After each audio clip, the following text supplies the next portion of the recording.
How's your hammer, everybody? I'm PTDevil, and welcome to another episode of The Deck Doctors. In this series, we'll be looking at some of the most unplayable archetypes in the whole game, figuring out why they're so bad, and designing some new support to help make them playable. The process we'll be using is examining what it is they do, diagnosing what their problems are, and prescribing a treatment for them to be less awful. With all that said, let's get to the video. So, full disclosure here, my original plan for this month's episode was to do harpies since I have both a personal and a professional stake in improving on them. However, a certain other Yugi tuber unfortunately beat me to the punch, and for once it wasn't Rada this time. It was actually Davinator1212, a close friend of mine whose channel both Kieran and I am affiliated with.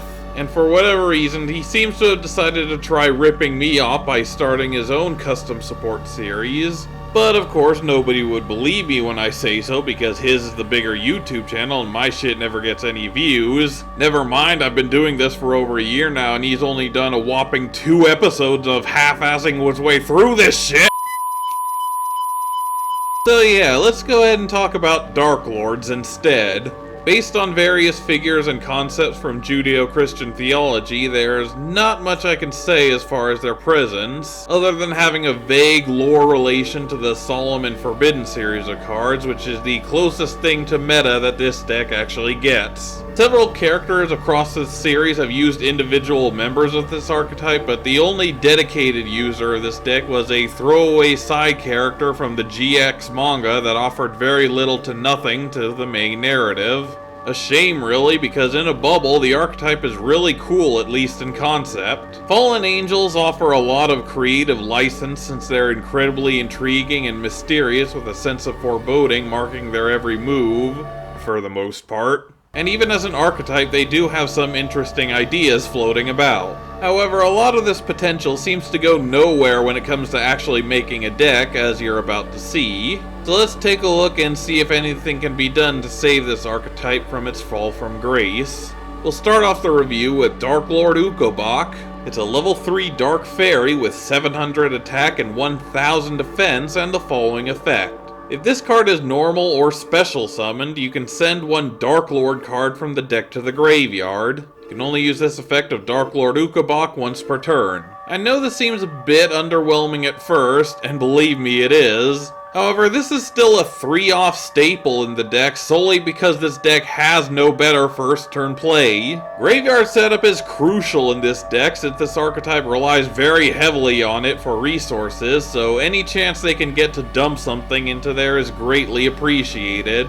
Unfortunately, it does leave this card very vulnerable on the field with its measly 700 attack and virtually nothing to be able to use this for. But at the very least, it's something they can use their normal summon on since this is one of only 2 level 4 or lower monsters in the entire archetype, and the other one doesn't do jack shit for this deck. Like I said, you run 3 of these not because you want to, but because you have to. The other normal summonable monster in this archetype is Darklord Nurse Reficule, a level 4 with 1400 attack and 600 defense, and any effect that would make your opponent gain life points inflicts the same amount of damage to them instead while it's on the field. I said this doesn't do anything to help Darklords, but that doesn't mean that there's no reason at all to run this. For those of you who are unaware, there is this gimmicky rogue deck known by the name of Nurse Burn that focuses on using this effect to basically OTK using a bunch of cards that would give your opponent a ton of life points, dealing damage to them instead.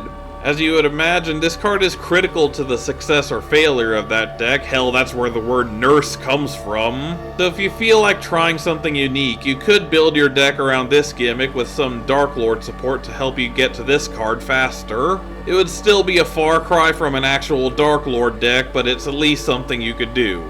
If you don't want to try and build your deck around this thing though, then just pretend you never saw this one. The next monster is Darklord Murray, a level 5 fiend with 1700 attack and 1200 defense. Always a lovely stat distribution on a tribute monster. And if this card is in your graveyard, you gain 200 life points during each of your standby phases. Fun fact, both this card and the previous one used to be called Murray and Nurse Reficule the Fallen One respectively, but had their names changed in order to fit in with this archetype due to their Japanese names. This seems odd since these cards are clearly female and the name Darklord has a subtle yet unmistakable masculine undercurrent to it. Other languages picked up on this potential confusion and instead named these, along with the other female members of this archetype, as Dark Ladies instead of Darklords. While linguistically this does make a bit more sense, it also leads to a lot of confusion in the archetypal support in those languages, especially the Italian version in which you're supposed to just inherently assume that they're a part of the same archetype.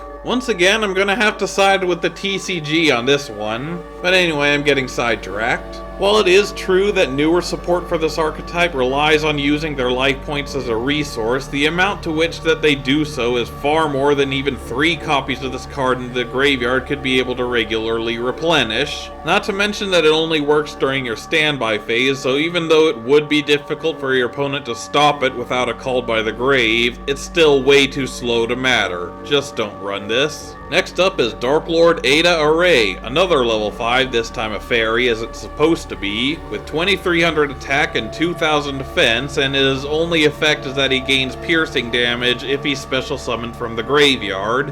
While this one does have decent stats for a level 5, the fact that he doesn't do anything unless he's revived from the graveyard puts a huge damper on what he's about to do. Not only that, but what he does do is so underwhelming in today's metagame that he might as well just still be a vanilla. If you could get this card into the graveyard and revive him, I guarantee you could have revived any number of other Darklords instead that have both better stats and better effects that would actually do something. Sorry, Ariola, I think I'm gonna have to pass on you as well. Next up we have Darklord Darklord Dusk. It's a level 6 with 1800 attack and 2800 defense and the following effect. You can discard this card and one Darklord card, then target one Darklord card in your graveyard, add it to your hand. During either player's turn, you can pay 1000 life points, then target one Darklord spell or trap card in your graveyard, apply that target's effect, then shuffle that target into the deck. You can only use each effect of Darklord Dusk once per turn. You can only special summon Darklord Dusks once per turn. The back row copy and recycle effect, along with the special summoning restriction, are shared among most of the new waves of support for this archetype, which I will heretofore collectively refer to as the Darklord effect for convenience sake. While the summon restrictions can be annoying since they force you to run some of the suboptimal members of the archetype, such as this one for example, the ability to use the effects of their spell traps from the graveyard while bypassing their cost requirements and limitations is basically what this archetype is based around. They have a few good targets to use too, with options ranging from disruption to play extenders, so the fact that this is a quick effect offers a lot of versatility. However, as you may have guessed by that second to last sentence, this effect requires a lot of extensive setup in order to make the most of it, to say nothing about the heavy life point cost.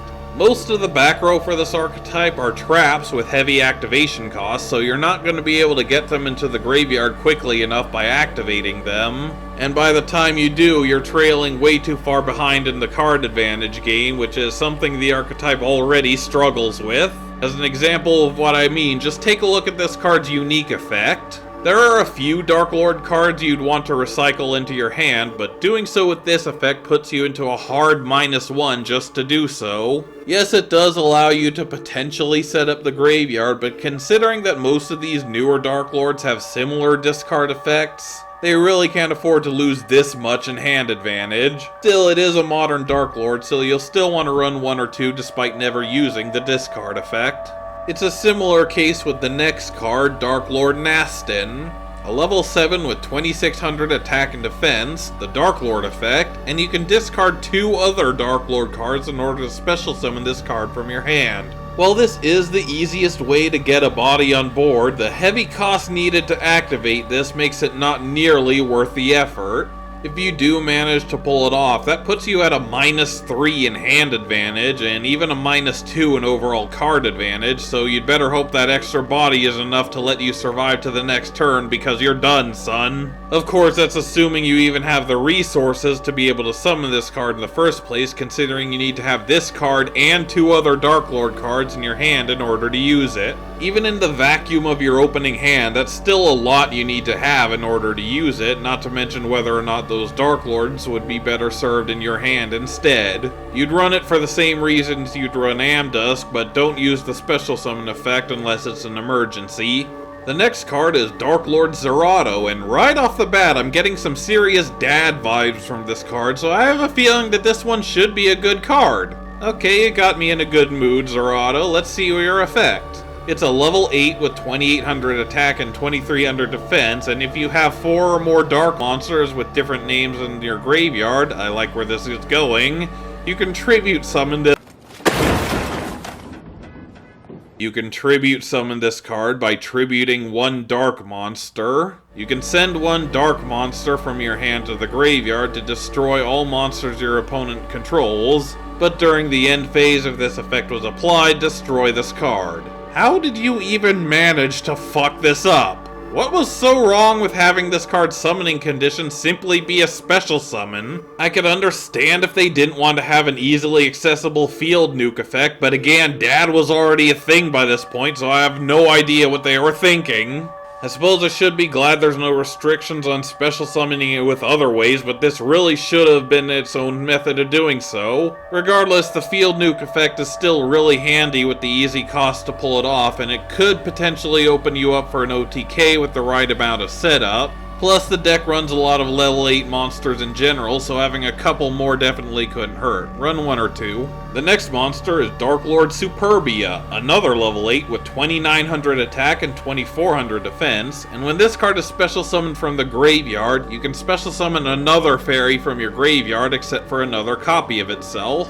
This is basically the bread and butter of the deck, in that it's what allows the deck to even function. The idea is to continually revive this card from the graveyard over and over again while also using it as material in order for him to bring out your other Darklords with him. In a vacuum, this seems like a great engine for the deck to have, and while that is true to an extent, we're soon going to find out that the engine just so happens to be up on blocks at the moment.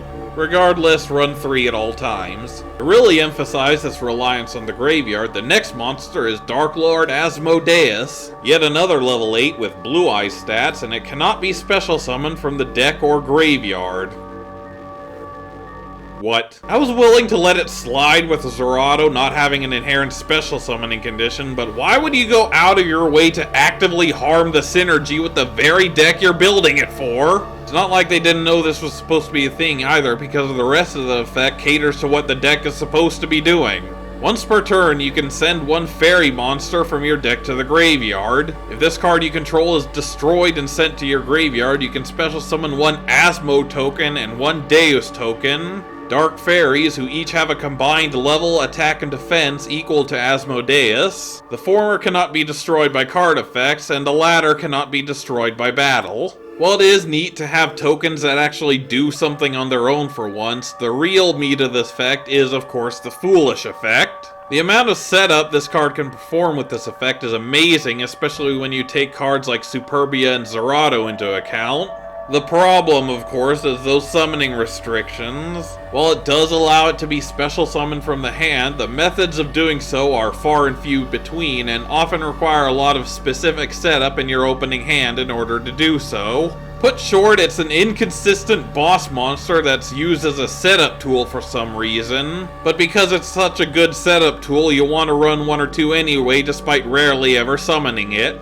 At the very least, it can be used as discard fodder, if nothing else. Getting back to the modern Darklords, the next card we have is Darklord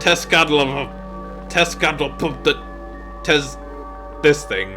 It's a level 9 with 2800 attack and 2100 defense, has the Darklord effect, and his unique effect lets you discard it in place of a Darklord you control being destroyed. While destruction isn't too reliable anymore, it's enough to come in handy once in a while, and at the very least it only discards itself as opposed to itself plus another card, so the cost isn't too heavy to pull off. which frankly is a refreshing change of pace for this archetype. Maybe that was their plan all along, they were just conditioning us to think this mediocre card is good by comparison. But anyway, run 2 or 3 of these. The next card is the archetypal waifu bait Darklord Eschar, a level 10 with 2500 attack and 2900 defense, the Darklord effect, and her unique effect lets you discard her and another Darklord card to draw 2 cards. This is a staple 3-off in any deck that uses Darklords even remotely, not just because it's a simple draw effect to help you dig through your deck, but also because it's literally the only modern Darklord whose discard effect doesn't put you into a hard minus to use. Well, if you really want to get technical, Tezca could be argued as being an even 0 since you would have otherwise lost at least 1 monster, but even in the best of situations you're still losing hand advantage with him, which the deck really cannot afford to lose. Eschar, on the other hand, is a solid even 0 that also sets up your graveyard, which the deck really needs in general.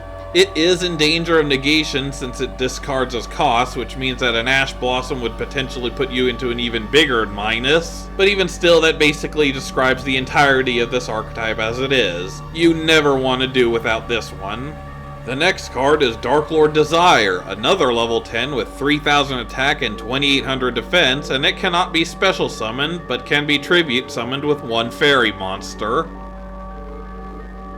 What? At least Asmodeus could be special summoned from the hand. Why are we having high-level monsters that can't be special summoned in an archetype that focuses on special summoning?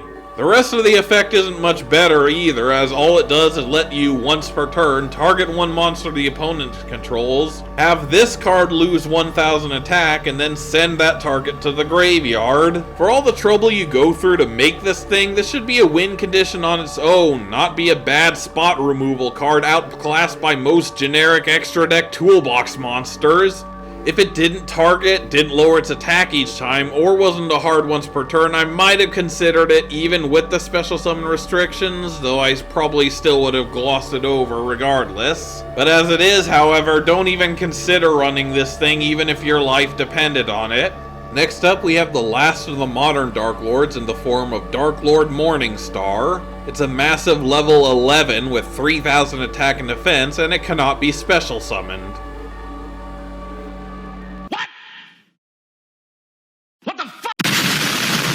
Is everyone on the design team drunk or something? Why are they trying to make me tribute summon high-level monsters like this? Don't they know that's not how things work anymore?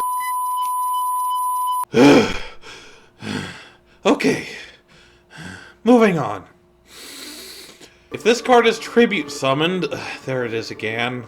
You can special summon Darklord monsters from your hand or deck up to the number of effect monsters your opponent controls. While you control another Darklord monster, your opponent cannot target this card with card effects. Once per turn, you can mill cards equal to the number of Darklords on the field, and if you do, gain 500 life points for each Darklord milled by this effect. At the very least, I can see what they were going for with this card. It actually works really well as a boss monster, what with the targeting protection, the mass mill for graveyard setup, and the life point gain in order to replenish the Darklord effect. The special summon effect is nice, but it does require extensive setup on the opponent's side of the field in order to work, meaning that A, it can't be used on the first turn, and B, is very easily subject to negation. All of this is undercut, however, by the summoning restrictions, which renders this otherwise amazing boss monster into an inconsistent, underwhelming mess that does little to nothing to actually help the deck it's supposed to work with.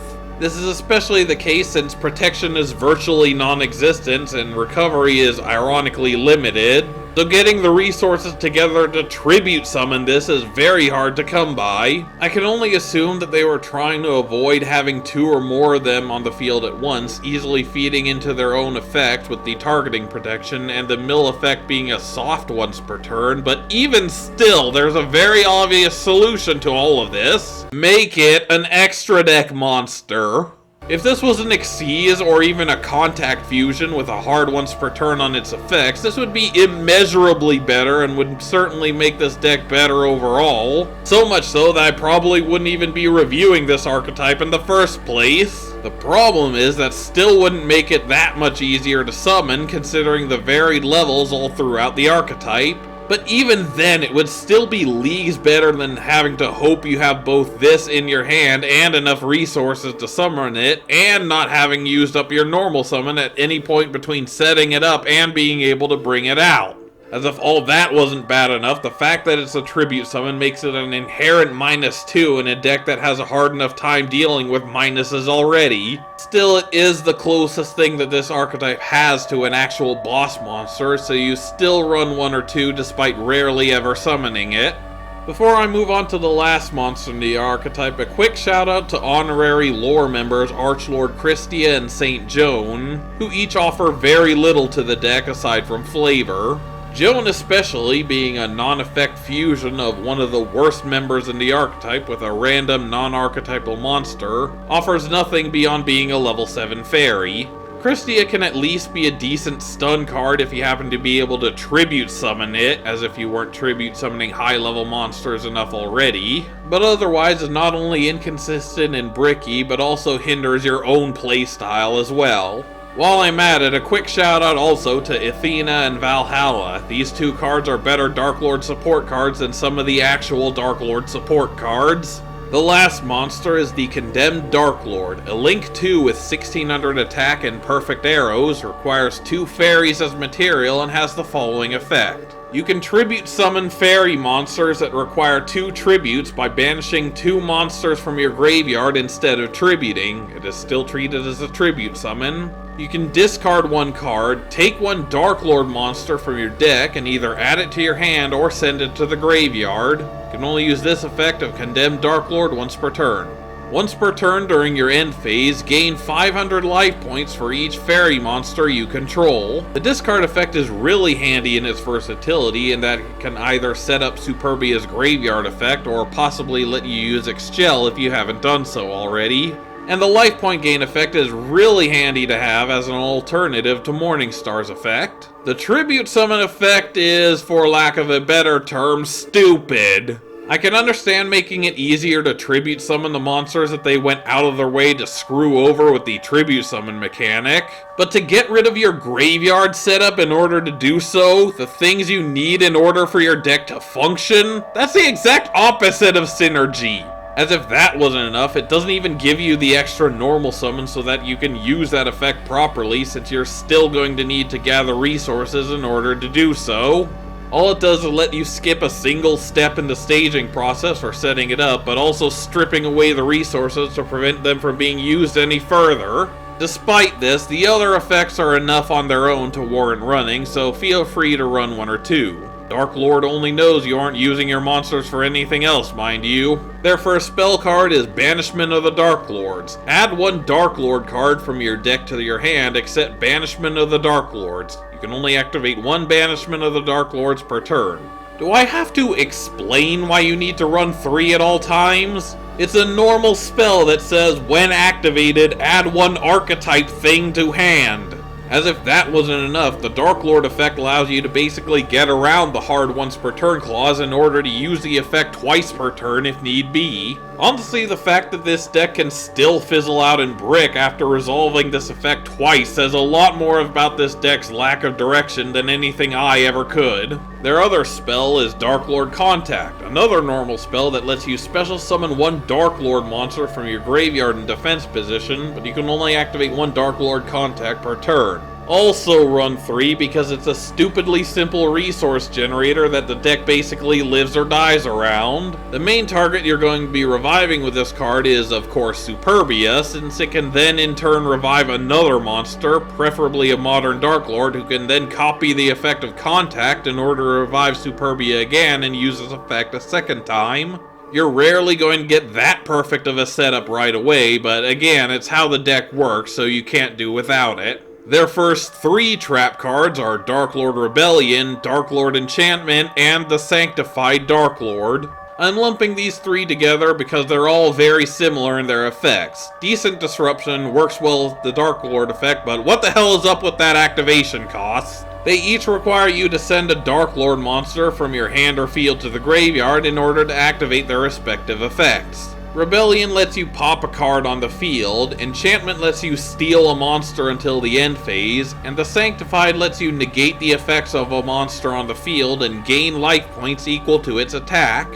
Each of these are a hard once per turn on their activations. I don't know why they bothered to make them once per turn, since activating them should be a last resort situation at best. The archetype has a hard enough time with card advantage as it is, so they're not going to try and go out of their way for some minor disruption at the cost of going into a hard minus. However, by using the Darklord effect, you can bypass this cost in order to gain these effects with the right graveyard setup, and since the Darklord effect is a quick effect, it gets the job done all the same. The main problem is of course getting them into the graveyard to begin with, since spell trap milling is far and few between, and generic searches are going to be spent on monsters over back row more often than not, so your best bet is to draw into them and hope you can resolve the discard effects of the modern Darklords in order to get them set up. Because of this, ratios can vary depending on your preferences or your builds, but if I had to categorize which ones you should max out on first, I would probably go with the Sanctified Darklord, followed by Enchantment and Rebellion last. The last card is Darklord Descent. Pay half your life points, special summon up to 2 Darklord monsters from your graveyard in defense position, with the same level as one face-up monster your opponent controls. Oh look, a Darklord card that actually lets you plus for once. So why does it have to be so goddamn terrible at it? First off, let's look at the cost. Normally I wouldn't bat an eye at a cost like that, but for a deck that actually uses its life points as a resource, losing half of it on a single card is way too much for this archetype to handle. You could use the Darklord effect to effectively reduce the cost down to a more manageable 1,000, so there is a way to get around this. So considering that, how does the effect stand on its own merits? Like an Ojama and a Danger Orcust build is how it stands on its own. The effect only requires your opponent to control a monster, meaning that it can't be used on the first turn, but it requires your opponent to control a monster of a specific level, of which you must have your graveyard set up perfectly in order to use. The most common level you have is 8, which is both not very common in other decks, and unlikely to stay on the field for very long before being used as material. This means that, depending on your matchup, the odds for that specific setup happening are anywhere from extremely unlikely to virtually impossible. Also, this is a requirement on the effect itself, so it can't be avoided with the Darklord effect either. All in all, it's not likely to go off, has way too steep of a cost if it does go off, and requires way too much setup in order to get it to a point where it can go off. At which point, if your opponent still lets it happen, then I would be much more concerned about their mental welfare than playing a damn card game with them. Here's an example of a pure Darklord deck. Variants can include Orcus, Danger, Lair, and of course Nurse Burn, but for a basic skeleton, feel free to refer to this. Now moving on to the diagnosis, I actually have quite a bit to say as opposed to the last few episodes. First and foremost, the deck needs a direction for it to go towards in order for it to actually be competent. They actually do a lot of stuff, but without an end goal in mind, whether it's a decent end board or a couple of good boss monsters, it ends up just being a Song of Fire and Fury signifying nothing.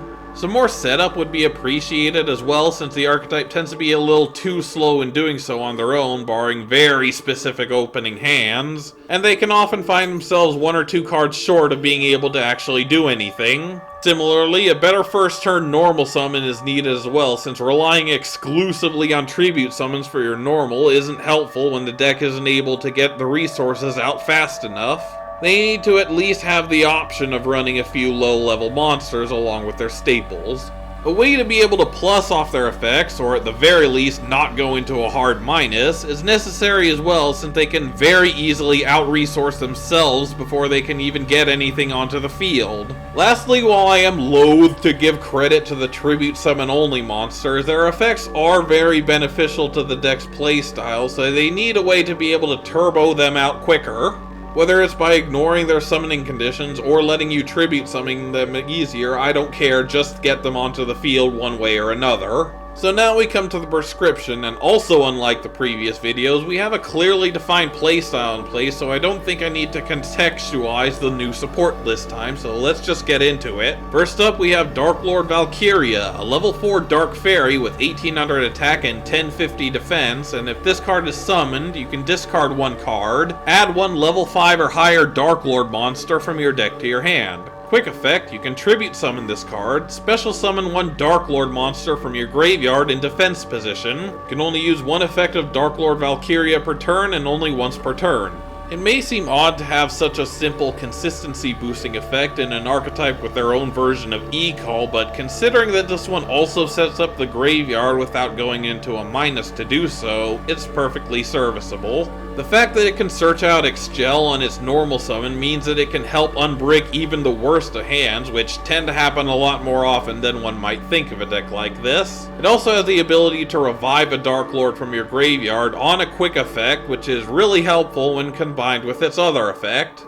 It's certainly a better low-level Darklord than Ukabak, so it's worth running 3 for that reason alone. Next up, we have Darklord Cedia, a new take on the modern Darklords. He's a level 8 with 2700 attack and 1850 defense, and you can discard this card and one other Darklord card, and for the rest of this turn, you can send Darklord cards from your deck to the graveyard in place of discarding them to activate card effects. Also, he has half of the Darklord effect, in that he keeps the copy and recycle effect, but loses the summoning restrictions. The main reason for leaving out the summon sickness is mainly due to its level, since 8 is the most useful for this deck in making plays. However, that still pales in comparison to the discard effect. While it is a -2 on its own, it also negates the minuses of the other modern Darklords, even letting some of them go plus, while also allowing you to freely set up the graveyard however you want. It doesn't prevent the trap cards costs though, since it's a send and not a discard.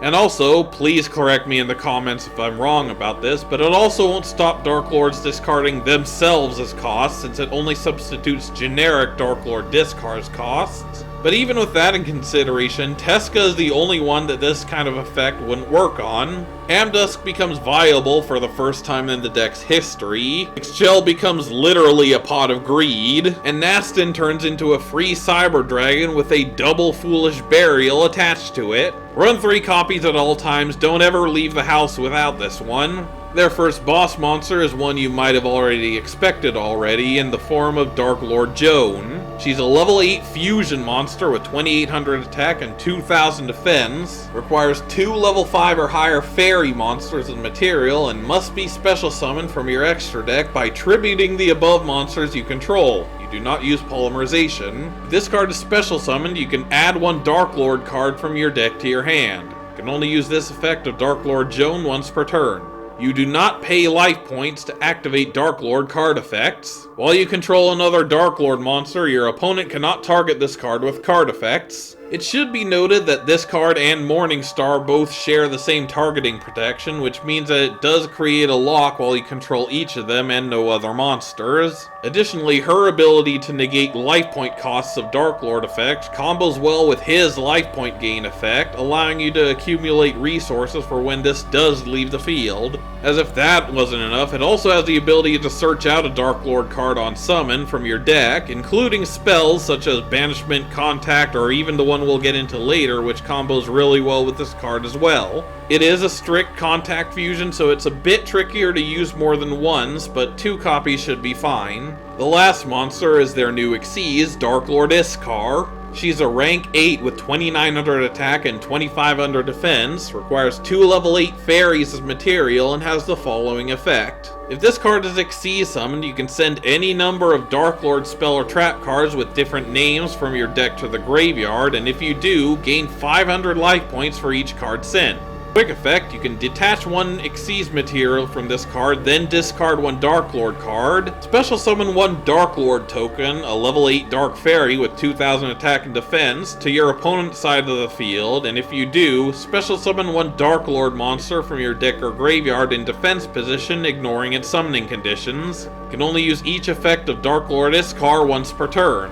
Before you accuse me of making the mass back row dump effect broken, I will remind you that none of the spell traps have floating effects on their own, and the Darklord effects are all hard once per turns, meaning that you can only activate it up to 5 times if you use each of the monsters that have them. That being said, since the Darklord effect is essentially the lifeblood of the deck, it needs a way in order to set up that effect as much as possible, especially the traps, since as I've mentioned previously, you don't want to activate them on your own. As if that wasn't enough, which it sufficiently is, it also has an easy revival effect that can also summon from the deck if it needs to, and ignore summoning conditions, meaning it can also fetch out Asmo and Morningstar a lot easier. It does summon a monster to the opponent's field while it does it, but since that monster is a level 8 token, that's almost a plus in and of itself, since it then makes Descent live. The former effect only triggers on the initial Xyz summon, and the latter effect is both requires a discard and is a -1, but with the existence of our Cedia, the latter one is basically a non-issue. Run 2. Their new spell card is Darklord Temptation, a quick play with the simple effect to let you pay 1000 life points in order to tribute summon a level 7 or higher fairy monster from your hand or graveyard. You can only activate one Darklord Temptation per turn. The reason for this card to exist is twofold. First, it gives you an extra normal summon in order to tribute summon the high-level Darklords that can't be special summoned normally, as well as Athena, since the effect is generic and Athena might as well be a Darklord monster anyway by this point. Second, it's meant to combo with enchantment, since there's otherwise no real way to take advantage of any monsters you snatch from the opponent during their turn. This gives you an easy way to tribute them in order to avoid letting them go back to the opponent at the end of the turn in order to make it a more valuable disruption tool. There's also the fact that it's both searchable via Joan's effect, and its life point cost is negated by her effect as well. Not the best thing to run, but 2 should be more than enough. The last card is their new counter trap, Darklord Somnolence. When your opponent activates a spell trap card or monster effect, send one Darklord card from your hand or field to the graveyard, negate the activation of the opponent's card, and if you do, destroy it. You can only activate one Darklord Somnolence per turn. If this card in the graveyard is targeted by the effect of a Darklord monster, your opponent cannot activate cards or effects in response to that effect's activation. I'm well aware that the wording on this card is a little odd, but I had to do this in order for it to still work when triggered via the Darklord effect. This is especially noticeable in the fact that it's the only Darklord spell or trap card that has any semblance of a graveyard effect, even though this doesn't technically qualify as an effect. Like other Darklord traps, this isn't something you'd want to activate on its own due to its cost, but having negation on a spell speed 4 effect is still pretty impressive, so 2 or 3 of these are recommended. And that's it for the new support. I wanted to keep this one a bit short since I got such a late start on this one due to work being hectic. I'm aware that working in a grocery store at this time is both a blessing and a curse, but that doesn't stop it from being a huge pain in the ass. The first thing that comes to mind when I look at Darklords is wasted potential. They were so close to having a competent and interesting deck going for them, but they fell short of accomplishing that and never gave them that last push that they needed to be good. Hopefully this small amount of support will be enough for the deck to be able to actually do something useful and will allow it to be actually competent in today's metagame. And get a damn job already, you fucking need. Thank you guys so much for watching. This was a bit of a scramble for the reasons listed earlier, so I hope I didn't screw anything up in the process. If this is late, sorry about that, and if it's not, then, well, good thing, I guess. Anyway, thanks for watching, and until next time, don't get run over, and I'll see you guys later.